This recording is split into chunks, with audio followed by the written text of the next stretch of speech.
आजकल लोग घर के डेकोर को, सोफा कैसा होना चाहिए, आपके घर में पेंटिंग्स कैसे होने चाहिए, यहाँ तक कि घर में अपने इंटीरियर डिजाइनर्स को भी बुला लेते हैं, पर उनका ध्यान इस बात पे जाता ही नहीं है कि आखिर मंदिर घर में किस तरह से डिजाइन होना चाहिए, किस दिशा में रखना चाहिए और किस तरह के उसमें मटेरियल होने चाहिए, किस तरह के देवी देवता होने चाहिए। अब सोच के देखिए कि अगर आप बहुत से पूजा पाठ कर रहे हैं, पर अगर आपका मंदिर गलत दिशा में है या गलत तरीके से जो है स्थित है, आपके घर में गलत मटेरियल यूज है, ऊपर या नीचे है, या फिर गलत देवी देवता जो है अपने घर में आपने रखे हुए हैं, तो आप जितने भी पूजा कर लीजिए, घंटी बजा लीजिए, मंत्र जाप कर लीजिए, आरतियां कर लीजिए, आपकी पूजा का फल क्या आपको मिलेगा? और आपको एक बात बताऊं, 90% लोग जो है वो आज की डेट में ये कॉमन मिस्टेक कर ही रहे हैं। और आप अगर समझना चाहते हैं कहीं मंदिर को लेकर के ये कॉमन मिस्टेक आपके घर में तो नहीं हो रही, तो इस वीडियो को एंड तक जरूर देखना, ताकि तुम श्योर हो जाओ कि आप जो मंदिर में पूजा पाठ कर रहे हो वो आपको लग भी रही है क्या। मंदिर जो है वो मात्र एक वुडन या फिर मार्बल का सेटअप नहीं है, ये एक एनर्जी सेंटर है। इस एनर्जी सेंटर को अगर आपने सही तरीके से यूज करा हुआ है, यानी कि वो सही दिशा में स्थित है, यानी कि वो सही तरीके से बना हुआ है, देवी देवता का जो स्थान है वो आपने सही से ग्रहण कराया हुआ है, अगर सही तरीके से है, तो आपकी लाइफ में पीस, प्रॉस्पेरिटी, खूब सारा पैसा, वेल्थ, हेल्थ सब कुछ लेकर के आएगा। पर यही मंदिर अगर उसकी डायरेक्शंस गलत हो गई है, या फिर अगर आपने उसको बनाने में, उसको रखने में, देवी देवताओं की प्लेसमेंट करने में आपसे कोई भूल हो गई है, तो यही मंदिर आपके दुख का, दर्द का, पैसों के बाहर निकल जाने का बहुत बड़ा कारण हो सकता है। Hi, I am Divya Chhabra, your logical vastu expert and your coach. मैं आज आपको बताने जा रही हूँ कि कैसे आप वास्तु के द्वारा मंदिर की सही डायरेक्शंस के बारे में समझ सकते हैं, मंदिर में कौन से जो मूर्तियां हैं वो कहाँ रखनी है, किस फेसिंग में रखनी है, मंदिर जो आपने किस तरह से बनाना है, तो उसके बारे में चलिए समझते हैं आज वास्तु के सीक्रेट्स फॉर मंदिर इन योर हाउस।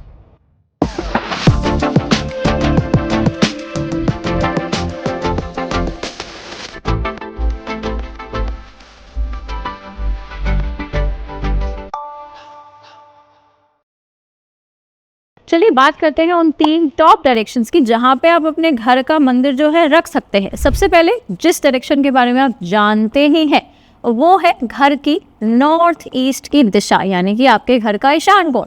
अब यहाँ पे अगर आप मंदिर बना रहे हैं तो आपने इंश्योर करना है कि यहाँ पे आप जो है शिव जो परिवार है वो ज़रूर लेकर के आए। आप चाहें तो साथ साथ छोटे छोटे लक्ष्मी जी, गणेश जी भी रख सकते हैं। एक कॉमन मिस्टेक जो सभी लोग कर देते हैं वो बहुत से लक्ष्मी गणेश जी रख देते हैं। अगर आप देखेंगे तो आपके एक छोटे से मंदिर में ही आपको 4-5 गणेश जी दिख जाएंगे। घर में राउंड मारेंगे तो आपको 8-10 गणेश जी किसी न किसी रूप में मिल जाएंगे। तो क्या आपको बहुत से गणेश जी की मूर्ति रखनी है? The answer is no. तो आपने क्या करना है, नॉर्थ ईस्ट में टेम्पल आप बना सकते हैं, अति उत्तम डायरेक्शन है। यहाँ पे बैठ करके पूजा करने से आप जो भी चाहते हैं, आपका जो डायरेक्ट कनेक्शन है, खुद का कनेक्शन भगवान से डायरेक्टली होता है। So amazing place to make a mandir. यहाँ पे आप जो मटेरियल है वो आप कोई भी जो वाइट पत्थर है वो यूज़ कर सकते हैं, बट आपने बहुत भारी नहीं बताना है मंदिर। वुडन मटेरियल भी यहाँ पे जो है आप यूज़ कर सकते हैं। साथ के साथ ध्यान रखना है कि आपने यहाँ पे light blue colour, white colour और थोड़ा बहुत येलो कलर जो है, इसके जो भी जैसे लोग मंदिर में कपड़ा लगाते हैं भगवान जी के नीचे, या फिर जो उनके वस्त्र होते हैं वो इन्हीं सब रंगों में से हैं। कॉमन मिस्टेक जो आपने अवॉइड करनी है, आपने यहाँ पे red colour, pink colour, orange colour ये सब यूज़ नहीं करना है। रेड बल्ब आपने नहीं जलाना है। और साथ के साथ बहुत सी मूर्तियाँ भी आपने यहाँ पे नहीं रखनी है। सो ये हुई हमारी पहली डायरेक्शन जहाँ पे आप मंदिर जो है बना सकते हैं। भगवान जी की फेसिंग कैसी हो? भगवान जी की जो फेसिंग है वो ईस्ट होनी चाहिए, और आपकी पूजा करते समय फेसिंग जो है वो वेस्ट की तरफ होनी चाहिए। बात करते हैं अब दिशा नंबर 2 की। अगली दिशा है ईस्ट। ईस्ट की दिशा वो दिशा है जहाँ से सनराइज होता है। सनराइज वो है जहाँ से आप अपना दिन की दिनचर्या जो है शुरू करते हैं। आप ईस्ट में भी मंदिर बना सकते हैं। आप पूजा से जो लोग अपने दिन की शुरुआत करते हैं, जो राम परिवार है, जी हाँ, भगवान राम, देवी सीता, लक्ष्मण जी और उनके साथ हनुमान जी, आपने ईस्ट के अपने मंदिर में ज़रूर रखने हैं। अगेन आप पत्थर का भी मंदिर जो है वो ले सकते हैं, वुडन मंदिर भी यहाँ पे ले सकते हैं, दोनों में ही कोई दिक्कत नहीं है। अब साथ के साथ आपने ध्यान रखना है कि अगर आप ईस्ट का मंदिर ले रहे हैं एंड स्पेसिफिकली उन सभी लोगों के लिए जिनका जो भी कार्य है वो सन एज अ प्लैनेट से है, जैसे कि हमारे पॉलिटिशियंस या जिनके गवर्नमेंट रिलेटेड काम है, वो लोग जो हैं ब्यूरोक्रेट्स हैं, अगर वो लोग जो हैं अपने घर के ऑफिस में या अपने घर में, अपने ऑफिस में, कहीं पर भी अगर मंदिर बनाते हैं, ईस्ट में बनाया हुआ मंदिर वो उनको बहुत ही ज़्यादा बेनिफिट्स दे सकता है। साथ के साथ अगर आप किसी फ्लैट में रहते हैं, किसी बिल्डर फ्लोर में रहते हैं या अन्यथा भी किसी भी वजह से नॉर्थ ईस्ट में आपको मंदिर नहीं मिल रहा, तो आप ईस्ट की दिशा में मंदिर बना सकते हैं। तीसरी है आपकी नॉर्थ की दिशा। अब नॉर्थ की दिशा जो है, यहाँ पे मंदिर बनाना जो है अलाउड तो है, पर यहाँ पे आपने इंश्योर करना है कि केवल आप यहाँ पर लक्ष्मी जी और गणेश जी की जो पूजा है आप वही जो है कर रहे हैं। यहाँ पर भी जो रंग है वो आप ब्लू कलर में लेकर के आ सकते हैं, वाइट कलर में ला सकते हैं। अवॉइड क्या करना है, आपने यहाँ पर भी रेड कलर या रेड बल्ब जो है 100% आपने अवॉइड करने हैं। साथ के साथ मैं आपको एक बोनस दिशा जो है बता रही हूँ, और this is one of my most favourite Disha for temples in commercial property. अगर हम किसी भी कमर्शियल प्रॉपर्टी में मंदिर बना रहे हैं तो आपने वेस्ट की दिशा में जो है मंदिर बनाना है।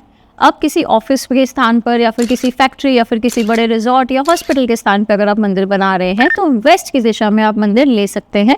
यहाँ पे आप गणेश जी, लक्ष्मी जी का जो है स्थापना कर सकते हैं और उनकी पूजा जो है कर सकते हैं। अब चलिए बात करते हैं वो सभी दिशाएं जहाँ पर आपको मंदिर कभी भी नहीं बनाना है, भूल करके भी। सबसे पहले बात करते हैं दक्षिण दिशा की। अब दक्षिण दिशा की जो रूलिंग लॉर्ड है वो है यम यानी कि यमराज।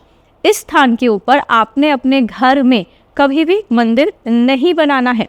ऐसा करने से आपके घर में कलह कलेश, बिल्कुल ही जो थके थके रहना, एक्सीडेंट्स हो जाना, पैसे का ना टिक पाना, इस तरह की प्रॉब्लम जो है आपको देखने को मिल सकती है। तो अपने घर के साउथ की दिशा में, जो कि दिशा आ रही है आपके सेंटर से 180 डिग्री की तरफ, यहाँ पे आपने कभी भी मंदिर को नहीं बनाना है। अगली बहुत ही अहम दिशा है वो है आपके घर का साउथ वेस्ट जोन, यानी कि आपके घर का नैऋत्य कोण। नैऋत्य कोण, इसके रूलिंग जो प्लैनेट है वो है स्वयं राहु। राहु के स्थान पे आपने किसी भी तरह का देव कार्य जो है वो नहीं करना है। अब ये जो स्थान है, अगर आप यहाँ पे मंदिर जैसी पॉजिटिव एनर्जीज लेकर के आते हैं, जो कि बदनामी भी जो है आपको देखने को मिल सकती है, काफ़ी फाइनेंशियली आपको मेजर ट्रबल्स, मेहनत करने के बावजूद भी रिजल्ट्स ना आना, इस तरह की परेशानियां आपको देखने को मिल सकती है अगर आपने गलती से भी अपने घर का मंदिर जो है वो साउथ वेस्ट में बना लिया है। तीसरी चीज़ जिसका आपने ध्यान रखना है कि जब भी आपने मंदिर बनाना है तो वो आपको टॉयलेट से दूर बनाना है। टॉयलेट और मंदिर जो है आसपास आमने सामने नहीं होने चाहिए। मंदिर जो है आपने कभी भी सीढ़ियों के नीचे जो है नहीं बनाना है। मंदिर के आसपास जो है आपने जूते चप्पलें जो है वहाँ पे नहीं रखनी है। चलिए बात करते हैं उन कॉमन वास्तु मिस्टेक्स की जो हम कर लेते हैं गलती से जाने अनजाने में अपने घर में मंदिर बनाते समय। सबसे पहले आपने जो ध्यान रखना है कि जो मंदिर है वो ग्राउंड लेवल से नीचे नहीं होना चाहिए। जहाँ पर भी आप बैठते हैं पूजा करने के लिए, हमेशा जो मंदिर का यानी कि भगवान जी का स्थान है वो हमेशा आपके बैठने के स्थान से कुछ ऊपर जो है होना चाहिए। तो आपके आई लेवल पर जनरली जो है वो हो सकते हैं। लोग जो है कई बार मंदिर के सामने मिरर उनके गलती से आ जाते हैं, तो आपने कभी भी मंदिर के सामने मिरर जो है वो नहीं लेना है। ऐसे में एनर्जी जो है वो डिफ्लेक्ट बैक हो जाती है, तो वो आपके लिए अच्छा असर नहीं देती हैं। और ख़ासतौर की उन लोगों के लिए कि जो लोग मंदिरों को जो है अपने घरों के बेडरूम्स में रख लेते हैं, ऐसा करने से भी जो मंदिर की पॉजिटिव एनर्जीज हैं वो नहीं आते हैं। बेडरूम्स वो स्थान है जो आपके शयन कक्ष हैं, वो आपके सोने की व्यवस्था है। अगली प्रॉब्लम पे आते हैं कि बहुत से लोग जो है बहुत सारे अलग अलग आइडल्स को रख लेते हैं। गणपति जी भी आ गए, लक्ष्मी जी भी आ गए, विष्णु जी भी आ गए। सो कई लोग बहुत से देवी देवताओं के फोटोज जो है वो रख लेते हैं, या फिर एक ही देवी देवता जो है उनके अलग अलग प्रकार के जो है वो रूप ले आएंगे या फिर बहुत सी मूर्तियाँ ले आएंगे। आपने ऐसा नहीं करना है। जहाँ पर भी आपका विशेष जो है विशेष भाव से आपका जहाँ पर भी मन लगता है या जो भी आपके जिनको आप मानते हैं, आप केवल उन्हीं की पूजा कीजिए और उनकी केवल एक ही घर में जो है मूर्ति लगाइए और उनके अलग अलग पोस्टर्स या अलग अलग जो उनकी मूर्तियां हैं बाकी पूरे घर में से रिमूव कीजिए। आप सभी लोगों को एक बोनस की टिप दे करके जा रही हूँ। मंदिर में पूजा करते समय गंगा जल जो है वहाँ पे रखें और अगले दिन इसी गंगा जल का जो छिड़काव है अपने पूरे घर में कीजिए। ऐसा जो है, एक तो वो गंगा जल ऑलरेडी पवित्र है, ऊपर से आपने जिस समय पूजा करी, पूजा करने के समय जो आपने मंत्र उच्चारण किए होंगे, जो पूजा करी होगी, उससे जो है जो पानी, जो गंगा जल जो है जो और चार्ज हो गया, उसकी पॉजिटिविटी आपने पूरे घर में गंगा जल छिड़कने के माध्यम से जो है बिखेरनी ज़रूर है। अगर आप चाहते हैं कि आपके घर का जो मंदिर है वो आपके सही वास्तु के जोन में हो और आपको सही जो है एनर्जी फ्लो दे, तो अभी अपने घर के मंदिर की जो डायरेक्शन है घर के सेंटर में जाकर के ज़रूर चेक कीजिए। और अगर आप चाहते हैं कि इसी तरह वास्तु के ऊपर मैं और जो है वीडियोस बनाऊं, तो मुझे नीचे दिए गए कमेंट सेक्शन में ज़रूर बताएं। जय श्री राम, राधे राधे।